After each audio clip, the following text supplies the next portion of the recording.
Let me again repeat that it's my pleasure and privilege to be at this inauguration of the Physics Association, Association of Physics and Electronics in this it's university. And Christ University is something that as a place, an institution that everyone is aware of. Even if you are not in Bangalore, now that I'm in Bangalore, I would love to and look forward to interacting with students here. So let me begin my address, and but the goal, as you see in the title of my talk, is a way of doing science, which I would like to uh, put forward to you, and that is science driven by quests. Uh, you would notice that there are questions that you want to ask, as humanity has always asked. And there are tough questions that you pose. They become quests over generations, over centuries, and more often than not, these have really driven immense societal changes. They have brought in new technology, new discoveries that have been made possible by technology.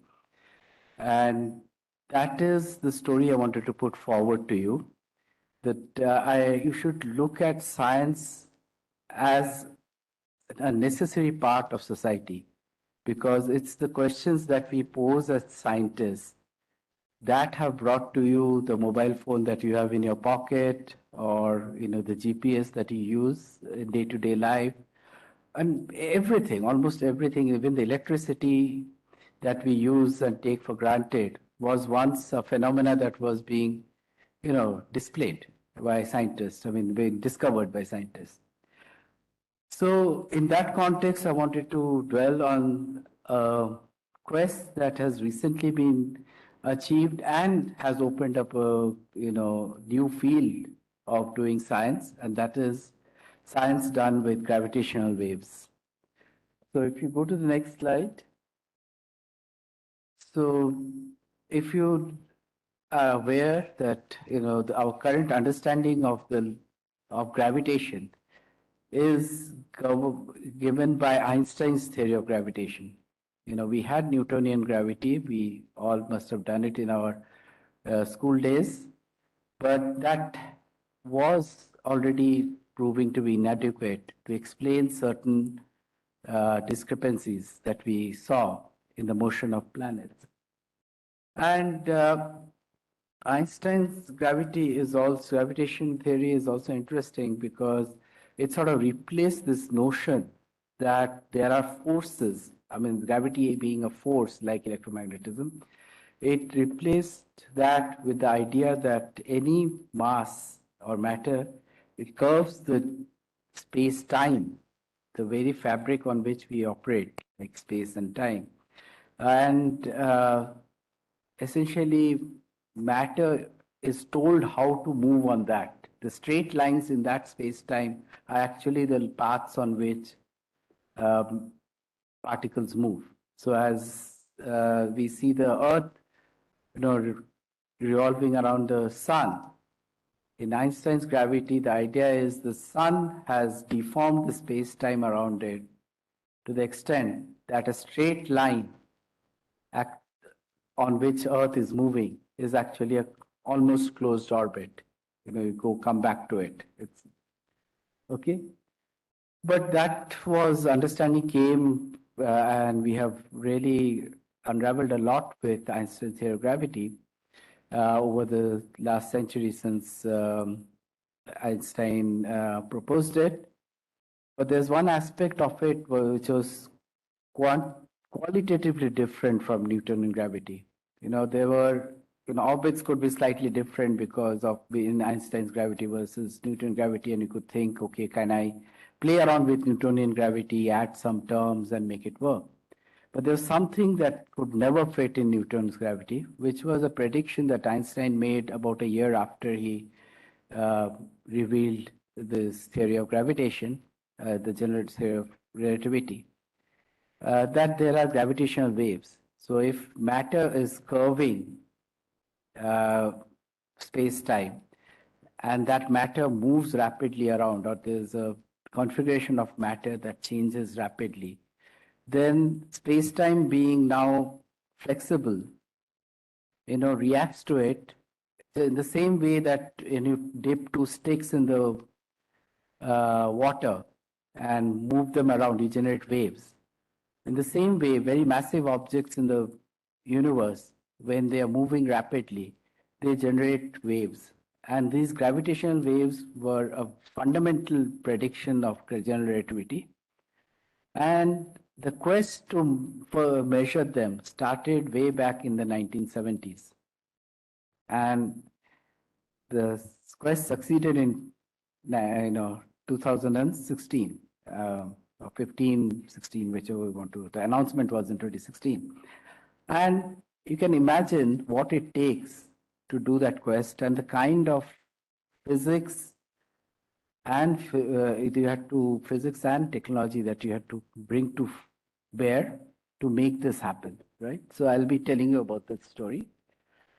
So first of all, if you click again, you'll see that, one of the biggest promises of gravitational wave astronomy is that the universe is buzzing with gravitational waves. The reason we don't really see it as light everywhere, we see light everywhere, is because gravitational waves very weakly coupled to matter. They're difficult to detect. But that very thing that they're very difficult to detect makes them also excellent messengers, because when there is some violent phenomena in the universe, like two very heavy stars colliding with each other, neutron stars, then what you see in light comes from things that are happening way outside the envelope that is created around it. Okay, you don't see the core dynamics, but gravitational waves carry completely pure information about that core dynamics that is happening at the heart of the violent phenomena. Okay, so the fact that it's weak makes it difficult to detect, but that also has a positive thing, that it brings very clean signals to us. Okay. So next, so this was the discovery of the century. I mean, this was on September 14th. There were two detectors in the US called laser interferometric gravitational wave observatory. They both detected a signal which looked like that red and blue curve traces that you do see below. Okay. And what they saw was a story that unfolded about 1 billion light years away. Okay. Many, many years ago. And where in some galaxy far, far away, two black holes went around each other and eventually, coalesced into one, right? So these are the two snapshots. If you go on the net, there are beautiful animation movies of this. And if you click again, you'll see that this in one go, can you change the, yeah. In one go, this single discovery was actually a hat trick. It was the first direct detection of gravitational waves. Of course, I told you how important that is, because that was the fundamental prediction of general theory of relativity, or Einstein's gravitation, well beyond Newton's gravity. Newtonian gravity could not accommodate propagating mode, right? It was also the first direct detection of a black hole. Black hole has become a very common name now. Every kid knows about black holes. Believe me, in 1960s, scientists argued with each other about their existence, the reality of the existence.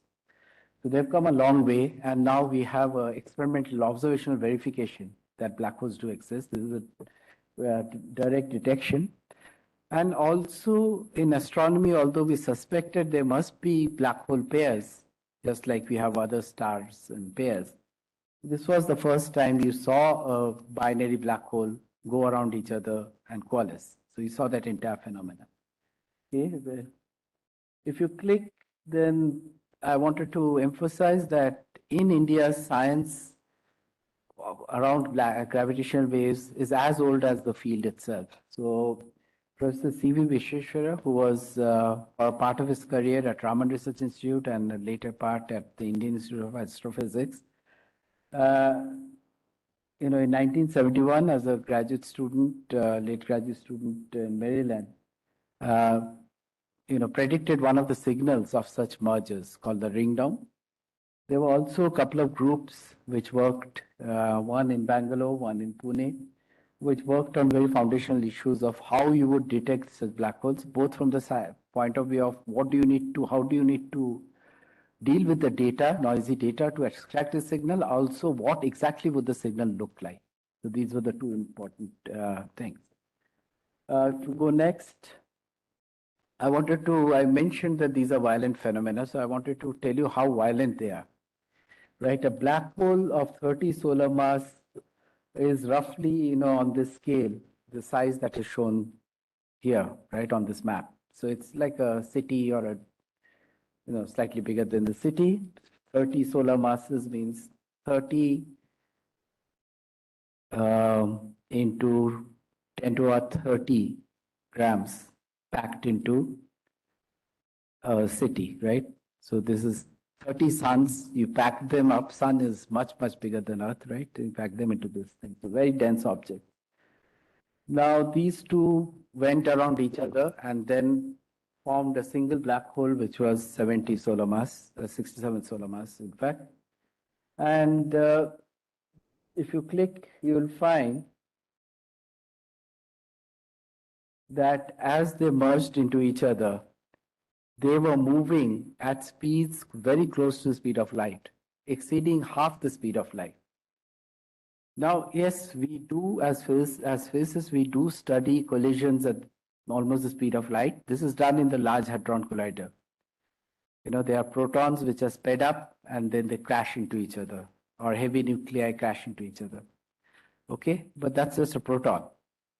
The phenomena we are looking at are objects which are 30 times the mass of the sun, which are moving almost at the speed of light and crashing into each other. Okay, so if you click, yeah.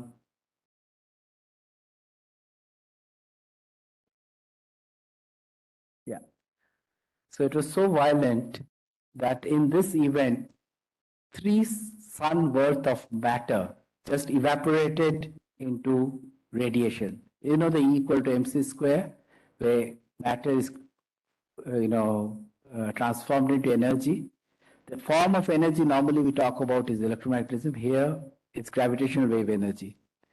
But look at the amount. It's as if 3 suns disappeared and to this. So in terms of wattages, it's like 10 to the power 49 watts. So you can sit and think how many gigawatts this is, right? So these are the most energetic phenomena that we have ever studied in the universe, and now they're accessible to us because we can see the ripples that have come to us.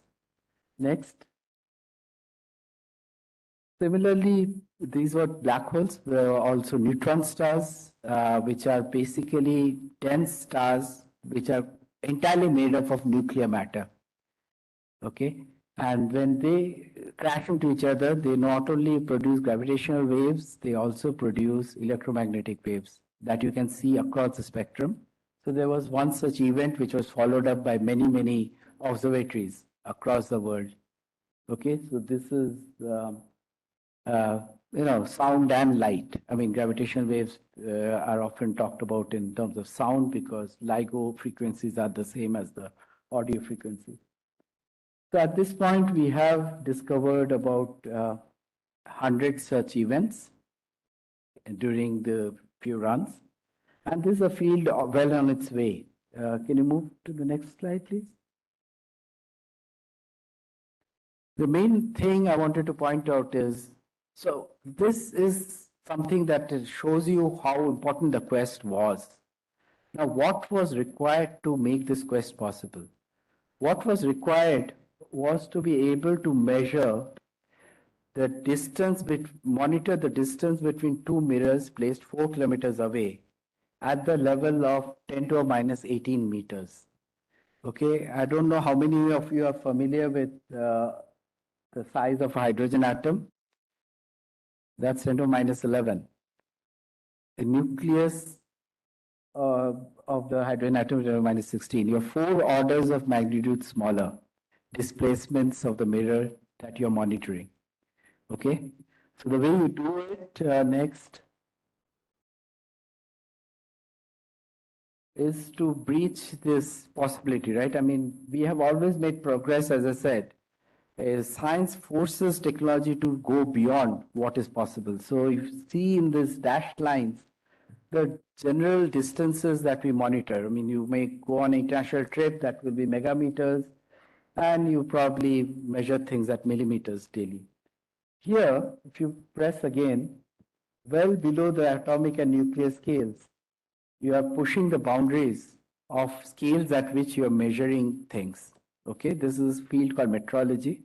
So you have pushed technology to be able to uncover phenomena which are involving displacements at attometers. Next. So this is why this was immediately awarded the Nobel Prize and the Breakthrough Prize in the next year or two. Next. So this is how this apparatus works. So if you look at the left, this is a grid of particles through which a gravitational wave is going. So if you can see there's a ripple going through that thing. And if I monitor a ring of particles there, the ring is actually doing this dance that you see on this right-hand side. The red are the particles along this, chosen particles in this. So it deforms a circle into an ellipse, back into a circle, and then an ellipse in an orthogonal direction. Okay. The best way to monitor that is through some apparatus that I don't know how many of you have yet seen. Is called a Michelson interferometer. Maybe many of you have heard about it. The essential idea there is you have 2 mirrors placed from a beam splitter. So laser light goes to the beam splitter, splits around 2 paths, and then comes back, and there's interference, right? And if you even displace a tiny bit, one mirror replaces to the other, the path lengths change, and you can detect very tiny displacements, right? A Michelson interferometer is an extremely sensitive instrument. We use it in physics with a lot, and that is what is used. But the kind of measurements we do in the lab or even in a very sophisticated lab is nothing compared to what is required for detecting gravitational waves. To detect gravitational waves, next, what you need is a Michelson interferometer not on a tabletop or even in a room. The entire thing is one single Michelson interferometer. So if you strip down all the details, then in this upper diagram, the central building has a laser which is shining onto a beam splitter. The laser is going in 2 directions, right angle to each other. At the end of 4 kilometers, there's another mirror which is hanging, reflecting it back and forming this Michelson interferometer. And if a gravitational wave passes through, then one mirror is slightly more displaced to the other, and that is the signal. That's what we monitor. That was those traces that you saw in the discovery thing. So, again, grand quest requires grand technology. You see the scale at which this is there. So this laser cannot travel through light because it would. Okay. Yeah.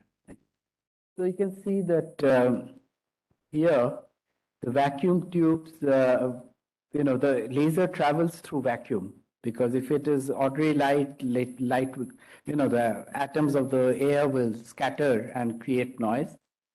So this is entirely under vacuum, and you can see the scale of the vacuum tubes. Here are people standing there. This is the vacuum tube through which the laser goes. A person can stand inside it. So this is a mammoth kind of apparatus, right? Next. And what sits inside it is extremely high precision optics. So it's, anyway, the elements are absolutely, unique. The surface specifications are 100 times better than the best telescopes. All astronomers pride themselves with the kind of telescopes we have, but the kind of mirrors used in a LIGO detector, 100 times better. Okay, and these are fairly large mirrors. You can't just lift them up. You need some jack, and they have extremely, pristine properties. And when you set this whole mirror up, I don't know how many of you have done experiments where you've set up mirrors and all, maybe even for refraction and all. It takes some effort. You see, these guys have to sit inside that beam tube, garbed totally as if they're conducting a surgery or something, and set it all up. Right. Next. There's also a very high-end laser. The main point is it's as good a laser that you can ever build. These are the best lasers in the world in terms of how narrow the line width is. I don't know how many of you have read about lasers, but the standard definition of laser that you write down in your question answer book is laser is a monochromatic source of light. There's nothing in reality which is a monochromatic source of light. You can't have one single frequency. There's always a spread. And these lasers have the narrowest spread possible around. So these are as monochromatic as you can realistically get. Okay. Next. There are aspects of quantum measurements that are used. We, in fact, are already fighting Heisenberg's uncertainty principle. Fighting in the sense that we are trying to tame it to our benefit, and we use that to improve the sensitivity more. So you are using the fact that you are measuring displacements that are so small that on those scales, a 40-kilogram mirror, its quantum aspect, something called the de Broglie wavelength, is comparable. So you are harnessing that fact that a 40-kilogram mirror is behaving in a quantum way. Go next. Next. So this is what we set out to build in India. So this is a picture of LIGO India that would be coming up. This is, of course, from the drawings. Already one of the buildings of this whole campus is ready, but this is the central station where the beam splitter is, and these are the 4-kilometer arms around which it will go. Next. And the whole idea is that with the addition of LIGO India, we would be able to pinpoint where the gravitational wave event happened. Till now, that is not easily possible with the LIGOs. Here you can't quite see it, but with the two LIGOs in the first detection, the error bar was this big. So it could be, anywhere on the sky, on a big swath of the sky. You can't do follow-up on such thing. Our telescopes look at very tiny part of the sky. If there is a LIGO India, it will become much smaller. Okay, that is the science goal that we're looking at. Next. So, in effect, when you are looking at such a scientific quest like detection of gravitational waves, you have to bring in not only science of one kind, the science that you want to discover, but you have to have scientists of all kinds. So for LIGO India, for example, these are the ones in green who are looking to do science with the results, which is, astronomers, and then the theoretical physicists who are going to question quantum gravity or generativity with it. But you have to do this, you have to bring in people with the best knowledge of metrology, and we're using the quantum harnessing that I talked about, laser physics, vacuum, optical sensors. So everything has to come together to make such quests happen, right? Next. So this is the kind of large-scale apparatus that will be set up. This is just the inside. You won't see it once it is built because it will be covered up with a building. But this is the inside vacuum infrastructure. This is one single vacuum system which holds 10 million liters. So if you are aware of the Large Hadron Collider, it's a 27-kilometer ring, but it's narrower. So the volume is comparable. It's in fact larger than the Large Hadron Collider. It's ultra-high vacuum maintained at that. So this is parts of some chambers of these kinds are already been made and tested here. Please go on. So these are chambers that are built in your city, in a industry very close by, and they have done a great job. So we are on the way. Next. And then these chambers need to be transported. So maybe at some point you will see such chambers passing through your city and going towards the site. And go next. Then once we set up these chambers, we'll have to set up all the complicated optics. I kept saying it's a Michelson interferometer. That's the simplest version of what it is. But the optical path is extremely complicated because you have to stabilize many angles and many aspects of the detection. And such complicated optics has to be set up within those beam chambers by people. I think we are also asking people to go on a diet because to fit into those chambers, maybe, you should be lean and fit. Let's go next. So already there's a building where, these chambers are, being set up so that people can start working within them and learning how to set up interferometers. Next. Then we also, one of the major things was to find the location for the detector, and that took actually very long. It took 5 years to look at about 40 site leads.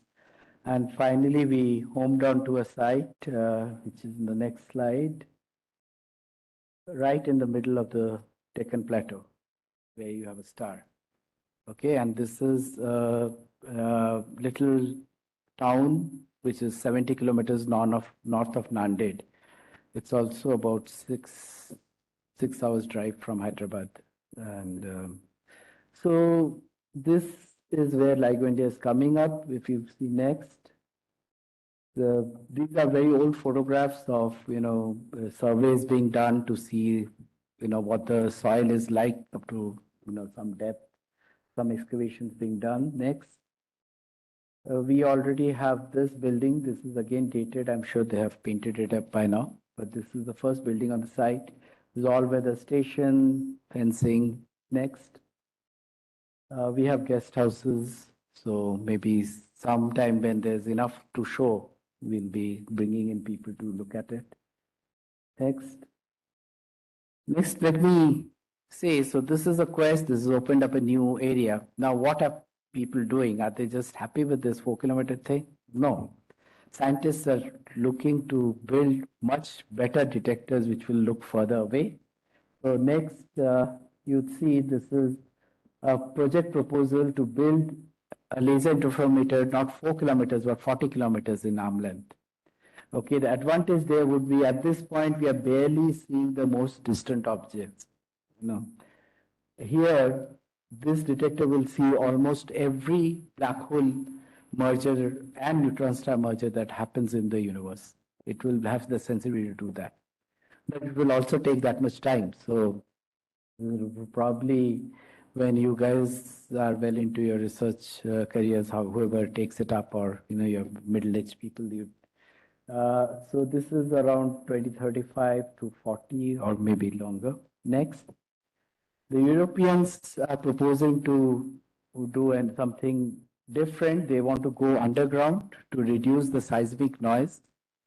And it's a 10-kilometer detector they're setting up in some triangular fashion. This is called the Einstein telescope. Okay, that's also ballpark to 2035, 2040. Next. Then there are other wave bands to explore. These were all gravitational wave sources with time periods of milliseconds. There are others at the minutes to hours or decades or even billions of years scale. Next. So there is this very interesting space mission that is already approved. It's a ESA NASA thing, largely led by ESA. where 3 spacecrafts will be chasing Earth in this triangular fashion. There's no link. These are about 2.5 million kilometers apart. So the red line is just to guide your eye that it's this thing, and it exchanges laser light between them, just like an interferometer does. Okay, so this is fabulous. The kind of science that will come out of it is unbelievable, and it's in a different wave band, so it doesn't conflict with the fact that you will have ground detectors which are 40 kilometers. This is doing a bit of different science, just like radio astronomy is doing something different from optical astronomy. Next. The final thing I want to talk to you about is gravitational waves that emerged right at the beginning of the universe. Okay, and for that you need to next. You need to look at perturbations. I think let's skip this. Maybe I'll stop here, but I'll just say that another holy grail of looking at gravitational waves is the gravitational waves that are coming from the beginning of the universe. If you quickly go down, they're essentially, we are looking for a very subtle, please go ahead, very subtle signal. Go back one, yeah, very subtle signal in what is called the cosmic microwave background polarization.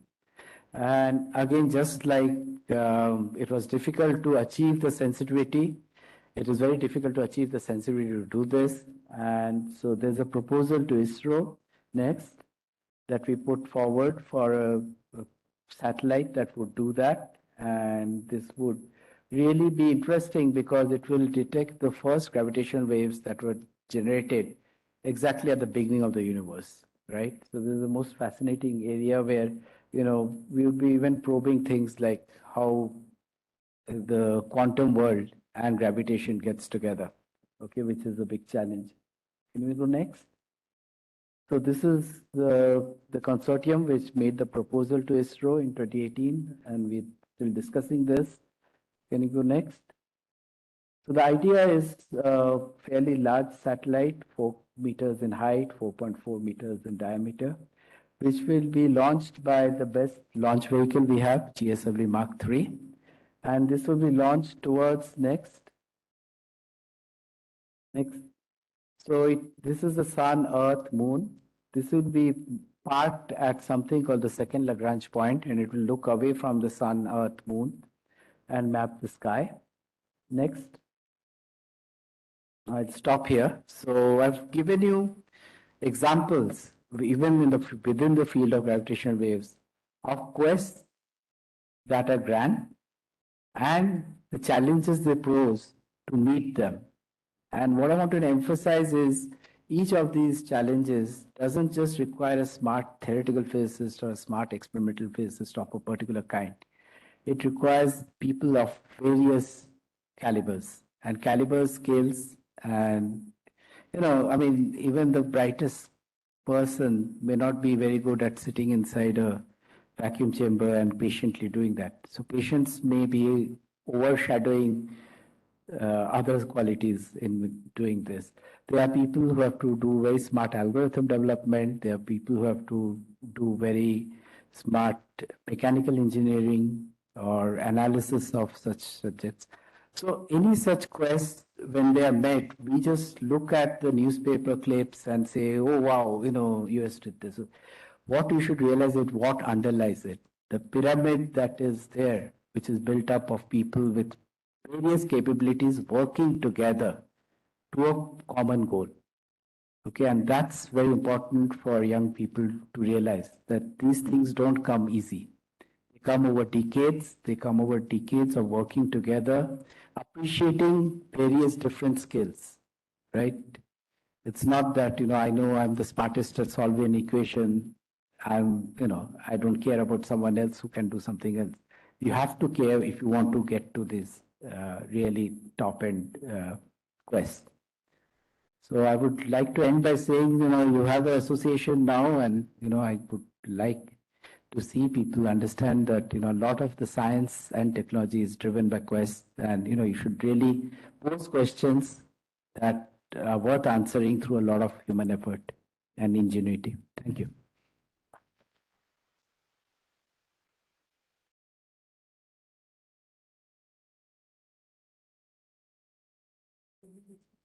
Yeah, sure.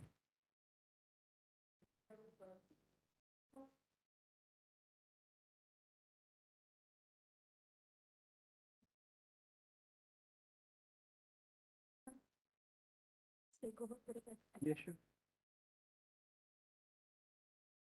So I think that was a rather mesmerizing lecture. I mean, my mind is really blown. So I was very interested in the vacuum enclosure that you showed during your presentation. And I think each one of you might have found topics that you found interesting, and it might have ignited a lot of questions. So we will be opening the floor for questions now, one by one. So whoever's interested in asking further questions, professors, students, please feel free to do so.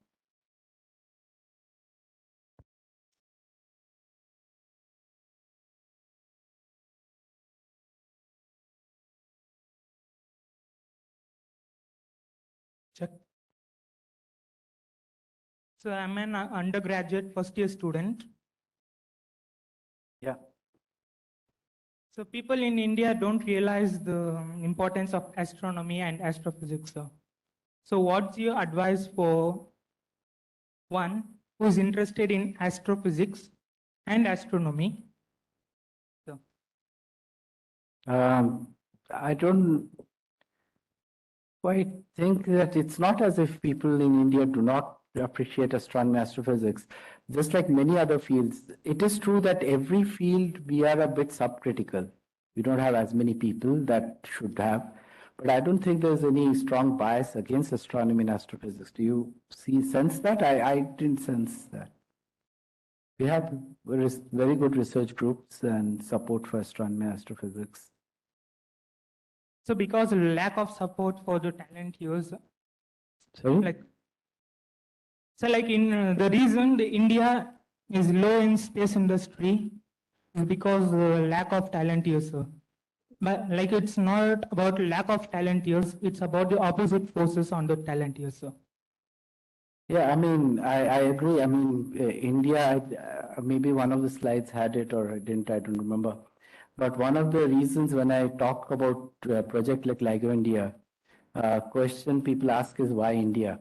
And one of the advantages that often people miss is our demographic advantage.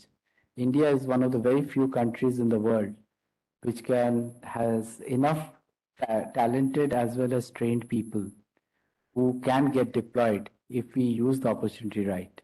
So in fact, to some extent, the rate at which our gravitational wave community is growing, both in India as well as many of our students who are going out, is quite impressive. I mean, if you scroll through graduate schools of US and look at Indian names and then find out what are they working on, I find many of them working on gravitational waves.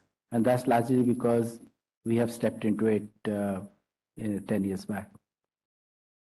Yes, but I agree with you that there should be more opportunities. We have not done too well in that.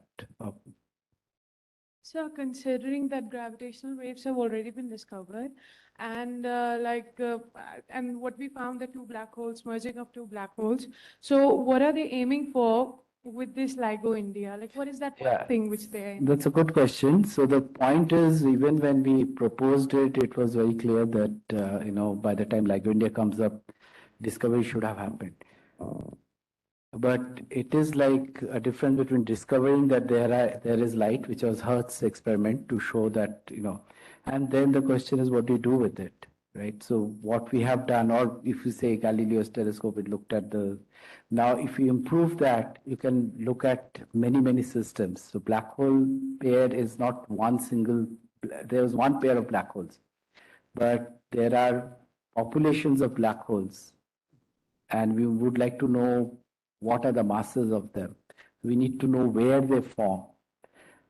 Particularly with neutron stars, we need to identify the galaxies because then we can use it for many other cosmology and astrophysics things. So this is important to realize that just like, maybe the first astronomical source of X-rays was detected once. But X-ray astronomy is different from that. X-ray astronomy is measuring X-rays from phenomena that is happening outside. Similarly, this was the opening of a window where you could measure gravitational waves from astrophysical phenomena. But there are astrophysical phenomena happening all the time, everywhere. And the idea is to convert it into an astronomy so that you can now use that as a way to understand what is our universe made up of. Say how many black holes pairs exist in galaxies typically. We won't know that through one event. You'll have to keep looking at them. You have to see which kind of galaxies host more black holes than the others, which environment, what kind of environment creates these black holes. So there are many, many multiple questions that you can ask now. Hello, sir. So, thank you for the wonderful talk. It was really enlightening.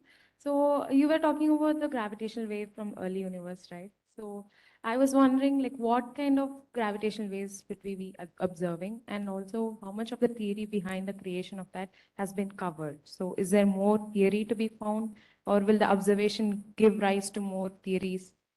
Yeah. So yes, partly the theory is. I mean, at this point, we do see that structures have formed in the universe, and the idea that best fits the observations is that these were formed due to some quantum processes in the early universe. So every galaxy and everything arises from quantum fluctuations. But to nail that that is what is happening, we need seeing gravitational waves generated by the same phenomena. We know theoretically if these fluctuations were created, then gravitational waves would have been created. And seeing these primordial gravitational waves will totally, complete the picture from where did structures in the universe arise. We started with Big Bang, with the soup of things, but in that soup were imprinted already fluctuations that grew to give you the galaxies that we live in. Okay, so in some grand sense, every structure you see in the universe arises from quantum fluctuations in our understandings. And to make such a statement stick, we really are very keen to see the gravitational wave analog of the same process happening. Thank you, sir, for such a wonderful talk. I have a question. Whenever we assign the concept of gravitational waves, we talk about black holes as well. So there's one more profound concept of photon sphere. So even the concept of photon sphere associated with gravitational waves, can you talk about Photon sphere? Yeah. So an alternative to black holes itself. Okay, you're talking, okay, so there are many alternate ideas of what black holes could be, whether they have surfaces of some kind or the other.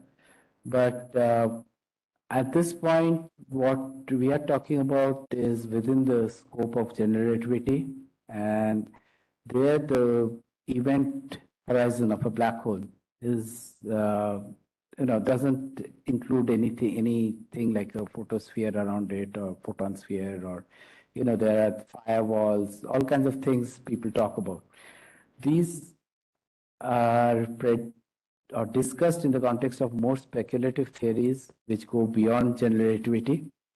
At this point, we don't have much observational evidence for any phenomena that is indicating that there is any correction to generativity that is required at this point.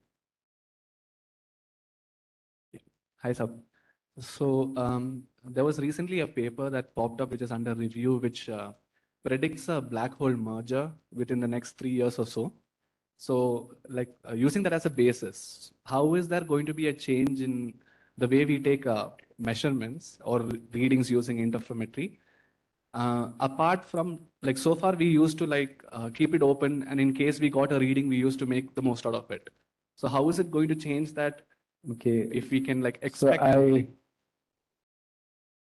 So that's I mean, I am not familiar with what is this prediction which predicts 3 years later, but something very similar will happen with I showed you these 3 satellites chasing Earth.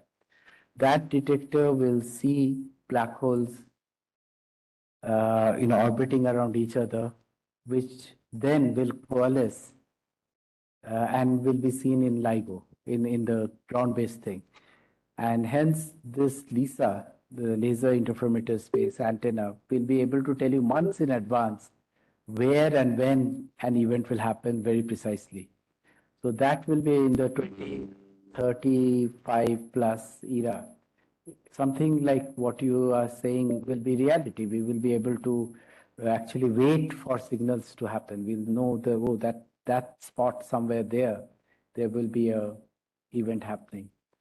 And that's because we are catching the event much earlier at lower frequencies.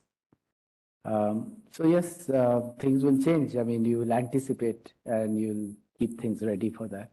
You don't have to wait, but. Everyone, we will be entertaining one last final question. So yeah.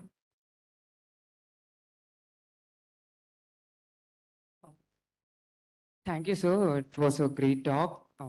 It was really nice hearing about your work in the field and its significance. So my question is, now LIGO is working at a bigger macroscopic scale, like black holes and everything. So like, can we apply the observatories apparatus at a much smaller scale, like at a quantum level, like the quantum fluctuations and everything? Can we do any research regarding the same? Oh, I mean, that doesn't require astrophysics or gravitational waves, but if you're talking about quantum thing, of course, there are a lot of people working on quantum physics, even at Raman Research Institute. So, of course, there are issues, but they are not the same kind of issues that we are talking about for black holes. It's, gravitation on those scales are, is a very weak force. So it's very difficult to see effects of gravitation, but nevertheless, there are people who have worked on this. There are even interesting effects of gravitation that are looked up in what are called atomic fountains. So, the cold atoms, which are then, some of the atoms are sent up and you see how they're falling. So those have overlap with quantum processes happening in gravitation. So there are interesting lab scale things happening, but not of the kind I'm talking about in terms of seeing the universe through gravitational waves. But yes, quantum and quantum phenomena itself, there are a lot of researchers, as well as some of them also worry about how quantum phenomena operates in gravitational fields.